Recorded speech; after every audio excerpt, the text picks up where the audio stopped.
নমস্কার দর্শক, এই মুহূর্তের সবচেয়ে বড় খবর, মমতার ঘুম উড়িয়ে কড়া পদক্ষেপ নিল নির্বাচন কমিশন। আর তাতেই তোলপাড় পুরো নবান্ন। কার্যত মাথায় হাত রাজ্যের মাননীয় মুখ্যমন্ত্রী মমতা বন্দ্যোপাধ্যায়ের। পক্ষপাত দুষ্ট প্রশাসনকে দিয়ে ভোট করানোর দিন শেষ। তৃণমূলের দলদাস পুলিশ যে নির্বাচনের কোনো কাজে থাকতে পারবে না, তা একের পর এক পদক্ষেপ গ্রহণ করে বুঝিয়ে দিয়েছে নির্বাচন কমিশন। ইতিমধ্যেই পুরুলিয়া জেলার এসপিকে পরিবর্তন করে দেওয়া হয়েছে। আর এবার ষষ্ঠ দফার ভোটের আগে পশ্চিম মেদিনীপুরের পুলিশ সুপারকে সরিয়ে দিল নির্বাচন কমিশন।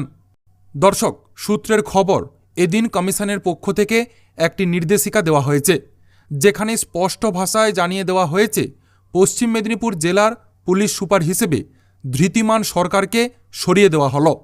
এমনকি তিনি নির্বাচনের কোনো কাজের সঙ্গে যুক্ত থাকতে পারবেন না বলেও জানিয়ে দিয়েছে নির্বাচন কমিশন।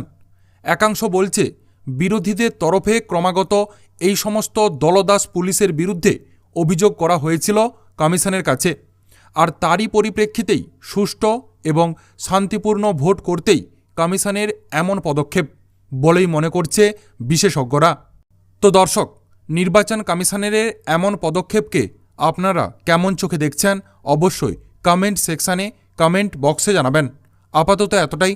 পরবর্তী গুরুত্বপূর্ণ আপডেটগুলো সবার প্রথম পাওয়ার জন্য অবশ্যই ডাব্লিউবি টেট ইনফরমেশন চ্যানেলটিকে সাবস্ক্রাইব করে রাখুন এবং যুক্ত থাকুন আমাদের সাথে।